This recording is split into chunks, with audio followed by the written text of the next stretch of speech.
Hello, welcome to the Cloth Diaper Podcast, episode 19. Today we have a special guest, Bailey Bowman. On the Cloth Diaper Podcast, we bring people together to talk about diapers, moms, dads, and news and stuff.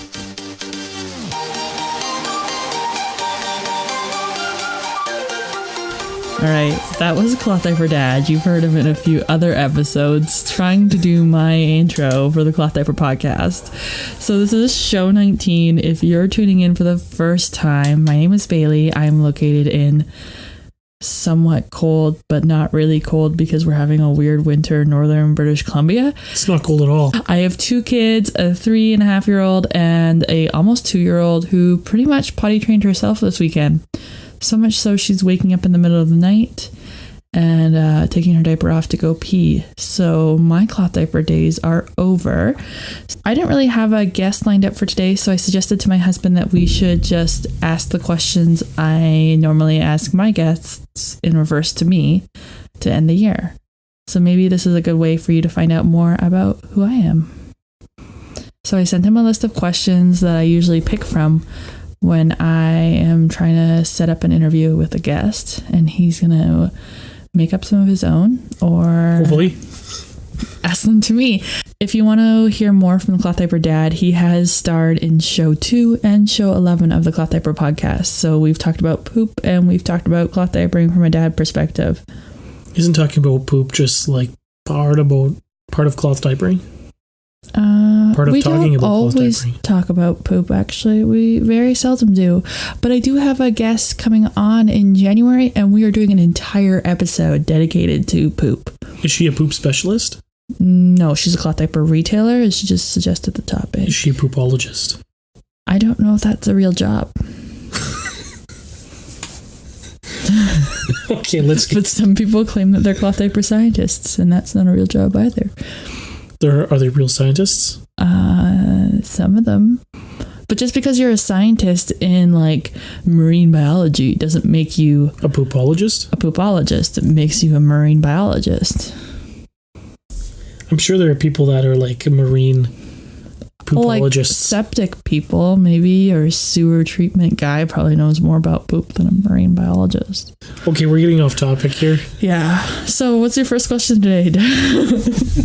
Who are you, and how would you introduce yourself if we met at, Starbucks or a bar or something?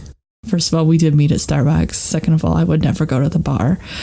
But my name is Bailey, and I'm a mom of 2 kids, and not a huge fan of that job. I don't want you to buy me a drink. I'll have some chicken wings, please. Barbecue sauce. This got derailed. I don't know if there's anything more. I would pretty much introduce myself like I did at the beginning of the show. My name is Bailey. What do you hope to achieve from Cloth Diaper Podcasting? I hope to learn more about the cloth diaper industry. Because I've been blogging about cloth diapers for 3 years, and usually a company just sends me a diaper and goes, "Hey Bailey, give us your thoughts on this. We're not going to pay you because we're cheapskates." Actually, I don't think that's what they really say, but that's about it. And so you kind of do a little Google search about the company, and then you're like, oh, this is what the company's all about. But there's not a lot of information on those About Me pages. So I'm hoping with the Cloth Diaper Podcast that we can get to learn those stories better.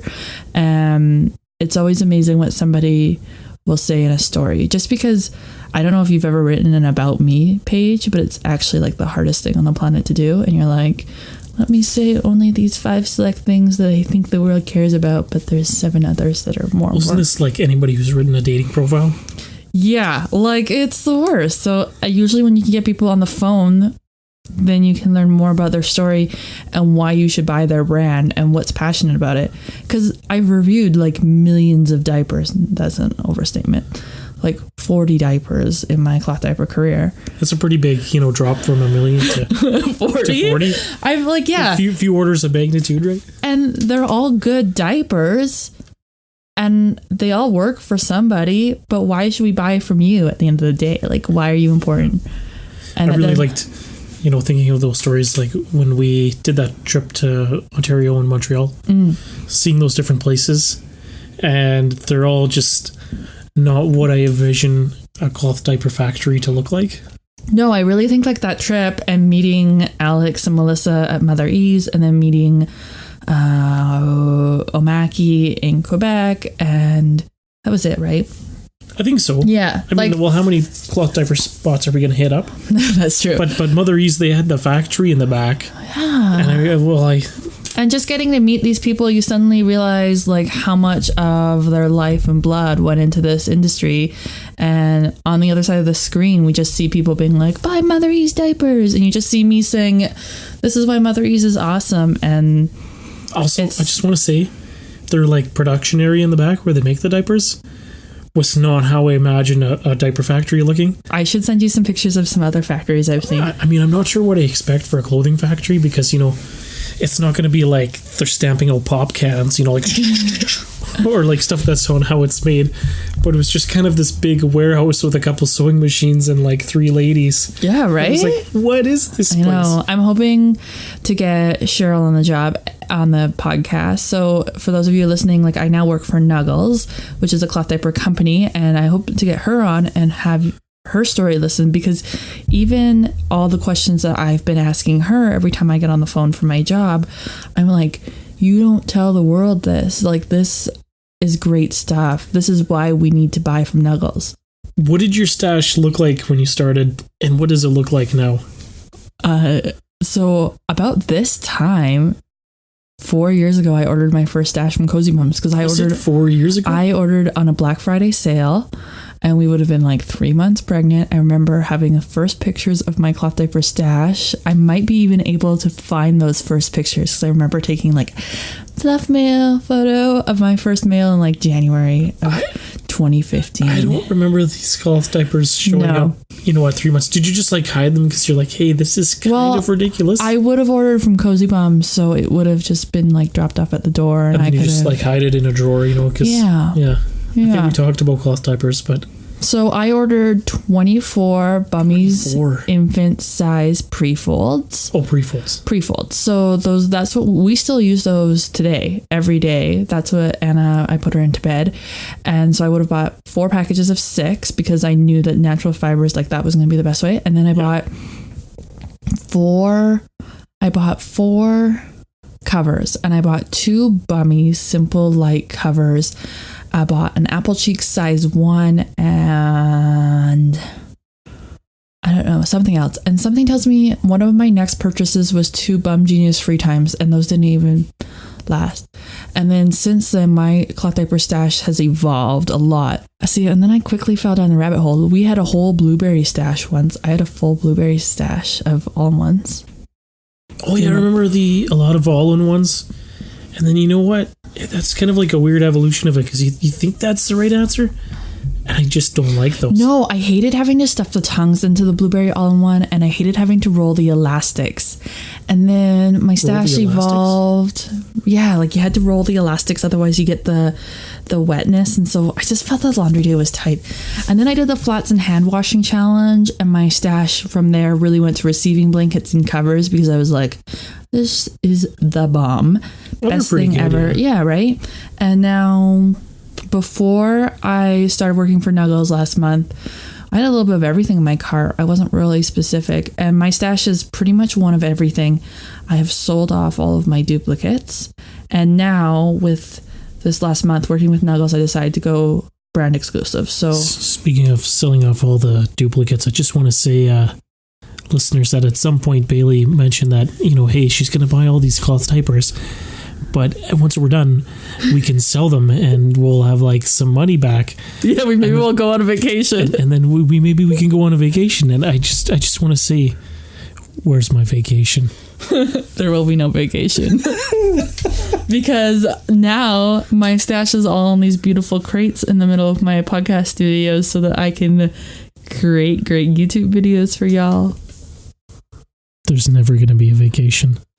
No, because 3 years ago when we started cloth diapering, you used to be able to sell cloth diapers, and now you're lucky if you can get like pennies for those poop catchers.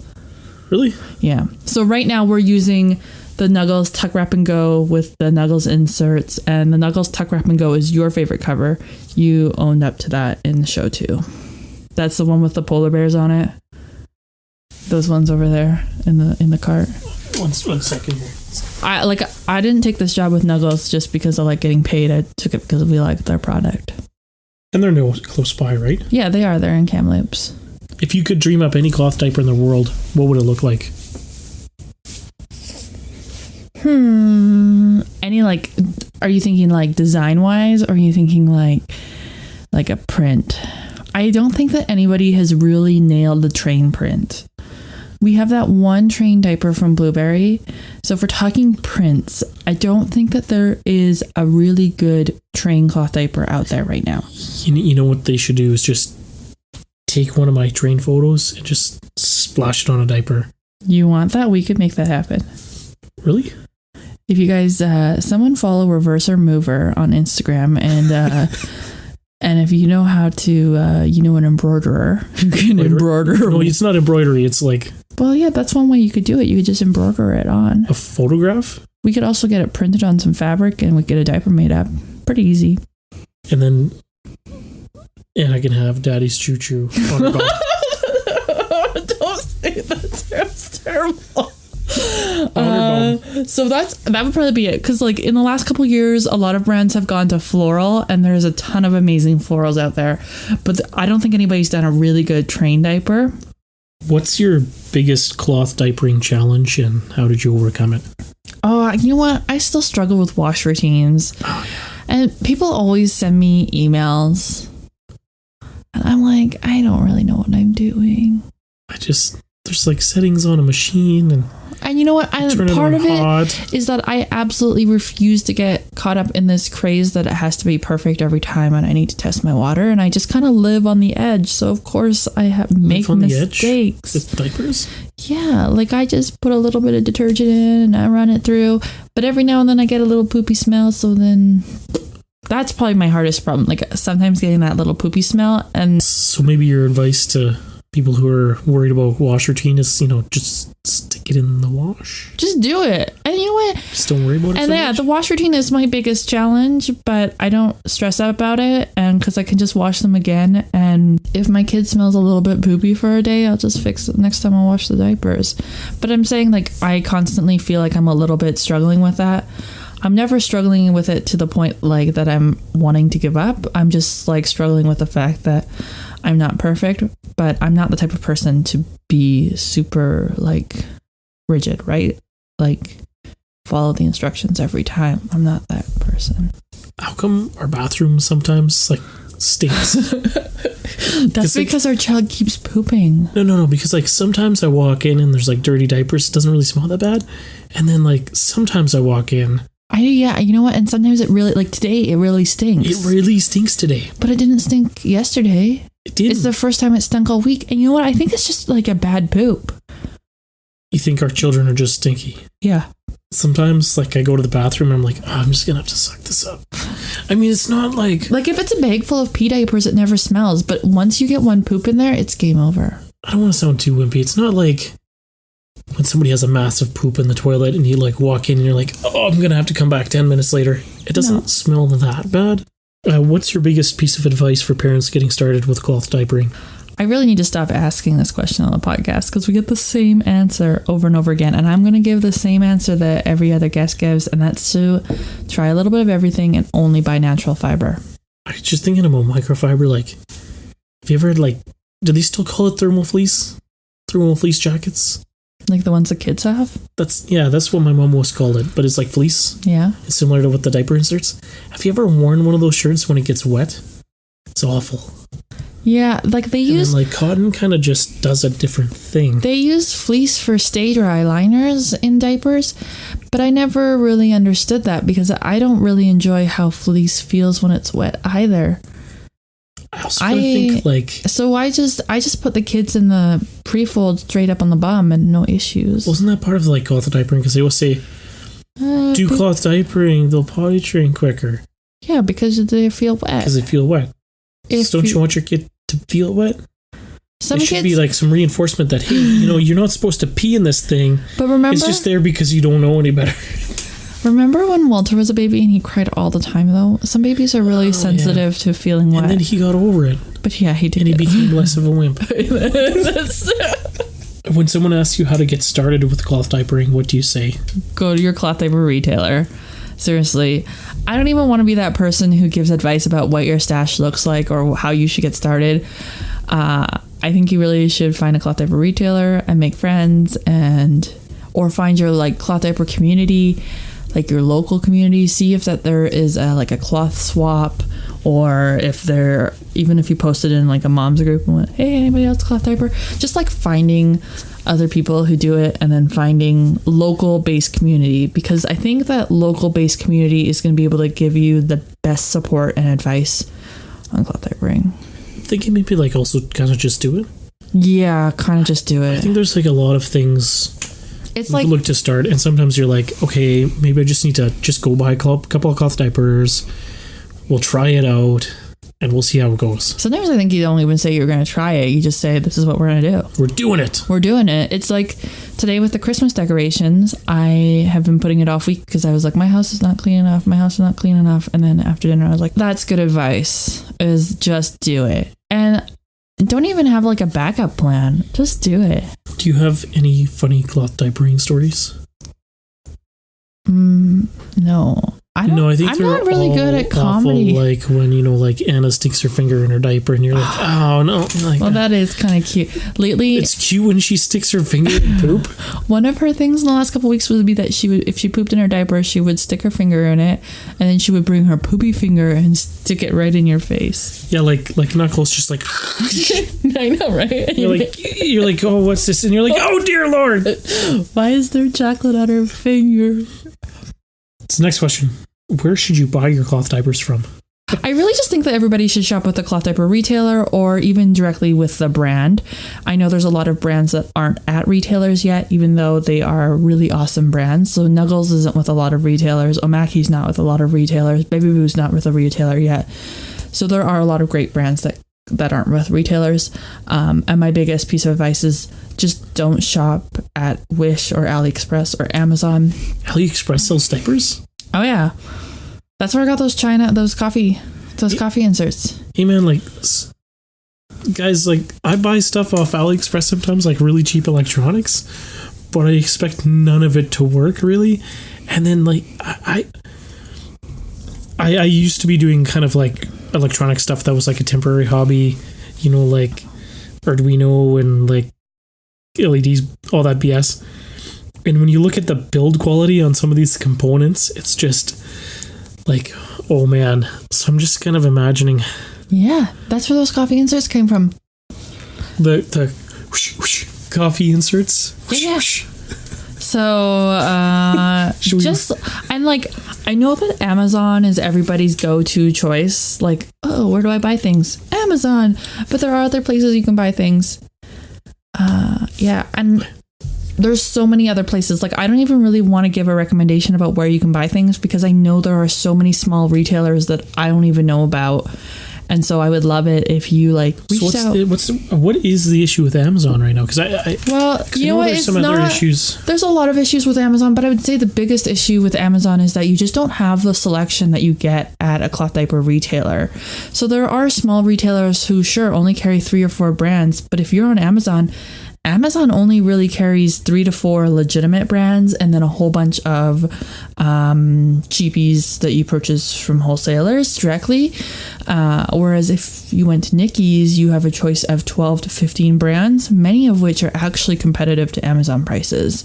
So if you go to clothdiaperpodcast.com, you can check out my latest post on hemp inserts, and you'll actually see that I found hemp inserts cheaper at some retailers than I did on Amazon. So Amazon's not... No, you gotta watch for prices on Amazon for a lot of stuff. Like, you should check out Pop-Tart prices. Okay, so I was at work. But even like... I was at Indaco, and this one guy has Pop-Tarts, and I was like, man, why do I never eat Pop-Tarts? Because they're expensive. Are they expensive? I don't know, because we're grown adults. Because we're grown adults. That's why we don't eat Pop-Tarts. So this man-child gives me a Pop-Tart. I'm like, I wonder if I could order a Pop-Tart off Amazon. And I look at Amazon, and so there's like the chocolate flavor is like whatever a Pop-Tart costs, $3. Mm-hmm. And then they've got these other random flavors that look really good. Like there's this cookies and cream flavor of Pop-Tarts, $25. And Well, did you look at the package number? It was like the regular small package. Yeah, you gotta watch the package. Well, because sometimes if it goes down in stock, the price goes up. Well, and the other thing is like cheapies on Amazon aren't necessarily like, you can still buy $10 cheapies on Amazon, but I think Diaper Junction's in-house brand Diaper Right is the same price. So why are you supporting a China wholesaler versus supporting the family behind Diaper Junction? Like, I guess I have a really big passion for that, and I know that doesn't go to everybody, and it's really hard for me to understand that. Have you ever had somebody be like, WTF is that on your kid's butt? No. No? Actually, I've never really had any comments about cloth diaper on people's bums. I feel like I'm really... bite your head off if you mention my child's diaper. I feel like I'm unapproachable at mom groups sometimes. Have you ever been like, this is enough, and I want to quit cloth diapering? Yes, we've given up cloth for a couple of weeks. Like, I can remember a couple of times where I've bought a case of disposables and I just went, I'm over this. I'm going to use disposables. But there's nothing like walking down Save on Foods disposable diaper aisle and being like, holy crap, you want me to do what again? You want me to spend $25 on a case of diapers for it's going to last me a week with these two children? So... yeah, but the price tag always keeps me coming back because I think that's kind of the price tag that always scares people away from cloth diapers, doesn't it? Yeah, because it can be, right? Like if you're buying legit cloth diaper brands, I would say you're looking at spending $300 to $500 to $700 Canadian for a stash, depending on what your budget is. Remember that the word budget does not mean cheap. Everybody has a different budget. So yeah, like that seems, but when you put that investment forward and then you're looking at your day to day, like adding $40 in diapers to our budget every month would feel very overwhelming too. Well, we've reached that $500 in about... yeah, like I've spent more than $500 on cloth diapers. I know. You spend more than $500. But my first order of cloth diapers was only $100 that we talked about earlier in the show. Like that was only $100 worth of product. Is that what we actually just used for the first bit? Like just that first order? Yeah. Or did you order more? And then I ordered more after because Walter grew so fast and so newborn diapers weren't going to fit him, remember? He like doubled his birth weight in like 2 weeks, I swear. That's over exaggerating because that's not possible, but he was massive. He just kept growing. So then I had to jump right into one size diapers and I bought a full one size stash. I probably spent a lot of money that week. What's a lot of money? I probably spent like $700 in the first 3 months on one size stash of cloth. Really? I always move back to disposable wipes. Yeah, you always use disposable wipes. I love disposable wipes. And you know what? And I think that there's a conversation that we've also been missing, and I would love to explore it more on the podcast. So if there's anybody listening who knows more, is the health around disposable diapers. So when we talk about this in women's health a lot, about disposable feminine hygiene products and how it impacts our overall health of the vulva and the vagina and impacts our fertility and like the chemicals that we're exposed to down there when we're wearing disposable products. What does that impact on a baby's bottom? And we don't really know what's in a disposable diaper. Diaper manufacturers don't have to share that. We know that it's pulp, we know it's adhesives, we know that there's some sort of sealants involved, but there's not a lot of information about what goes into a disposable diaper. And I think every time that I get that whiff of Pampers smell, I'm kind of reminded that this isn't really necessarily the best choice for Anna's growing body. Thinking about Pampers, every once in a while, not at home because we don't have TV, we're just Netflix people. Yeah. And Amazon Prime because I actually kind of they have a couple really good shows, but just Netflix because kids section on Netflix. Anyways, I'm at work. There's TV on at the bunkhouse, and like this diaper commercial kind of comes on. It's Pampers or Huggies, and they're like the weirdest, creepy things I've ever seen. Have you ever watched diaper commercials and like do you find them creepy? A little bit. They're like, you know what I probably find is that I feel like diaper manufacturers are like cigarette manufacturers. They've been able to switch the conversation in like less than a generation, that we should all be embracing diapers. And I think that they really tie and tug on our heartstrings, and it's kind of disgusting in some bags, because usually they're always like super tiny babies, huggies in the hospital of these little newborn preemies saving it's like the day. Really quiet, and then like I don't know. You don't hear the Velcro tear as they like put this diaper on, but it's just like silently this.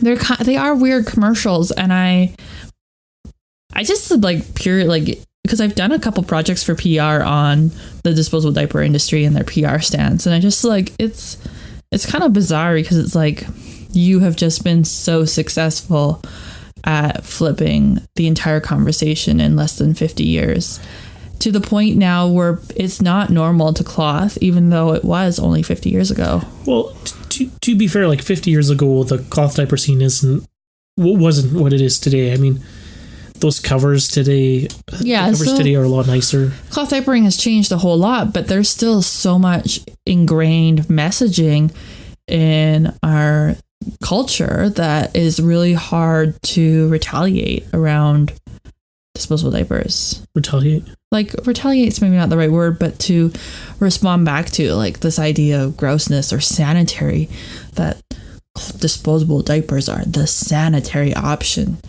You know, I've never looked at a cloth diaper and thought this is unsanitary. It just kind of... Yeah, like, that's the first, like, conversation that pops into my head. I think there's probably tons more, just like every excuse that somebody will give you, or that cloth diapers prevent development of the hips. And you're like, so what were we doing for the last what? How does it develop? Well, because cloth diapers are bulky, so you'll get people who will be like, oh, maybe that's why your kid's not learning to walk or crawl. It's because of your cloth diaper. Any last thoughts about cloth diapering? I'm really excited for 2019. What's exciting about 2019? Well, I'm really excited about 2019. Like, I am really hoping... I think we're in this weird point in the cloth diaper industry right now. So it's going to do a little bit of both. We're going to see a lot of cloth diaper retailers close down next year, for sure. Especially with, like, Amazon. But I also see a lot of fresh faces coming up in the cloth diaper industry, especially brands and retailers that have the potential and the drive again to really kind of propel the industry in a new way. And with social media, I think that we're going to see some really big things go on in 2019. And I don't really know how they're going to look, but I think we're going to see a shakeup in the industry. And I'm kind of excited for it. I'm a little bit anxious. I gotta agree, because what's that store that's here? Cozy Bums. Cozy Bums. When Cozy Bums closed, it made me think, you know, I kind of look at the feel of the market, and I kind of feel like there's a big change kind of happening. It's already seeing it, you know, the weird print scene that kind of went on where, you know, I don't know, it was like Beanie Babies or Pogs, or, you know, like it felt like it was just a phase or a fad, and that's going to end. And not to bash on Prince, I love Prince. They're the best. But, you know, that's going to be less of a thing now, and you're not going to spend $500 on this latest print that's limited edition that somebody's selling on eBay because you couldn't get it. I mean, that's ridiculous. Who spends $500? Yeah, well, we still get that a little bit in the industry. Abby's Lane just closed. They're one of the United States' longest opening cloth diaper retailers. So I think we're still going to see a lot of retailers close out of the market, but I think we're going to see a little bit of a shift. I think it's a good thing. Like, to a point, you can only have the same players in an industry for so long before you kind of need to see this changeover happen, right? That's true, and there are, you know, a surprising amount of players in this cloth diaper game. Yeah, and I do feel that the cheapies are going to continue to dominate the industry, and that's going to be an interesting uphill battle for us who are trying to promote and say, come on, let's focus on some American designs. But all right, you know, it's like if you get the off-brand ketchup, you're like, you didn't buy the Heinz ketchup. Well, that's exactly what cheapy diapers are like. They're like off-brand ketchup. They're like President's Choice ketchup, not President's Choice. You know, the yellow brand, no name. They're like no name brand ketchup. Brandless ketchup. Yeah. All right, I think we're gonna leave it at that. Whoa. I think we're gonna leave it there. That was show 19 of the Cloth Diaper Podcast. There's going to be show notes and stuff on the website. And yeah, have a good one. You need like a catchphrase at the end here, like stay snapped. I don't know if that's a great step. I was also gonna, guys, I have some great guests lined up for 2019. I have some bigger brands coming on to have some great conversations. Bigger brands? Bigger brands. I'm major Are they fan. like the Angelina Jolie and Brad Pitt of the Cloth Diaper world? Pretty much. Yeah.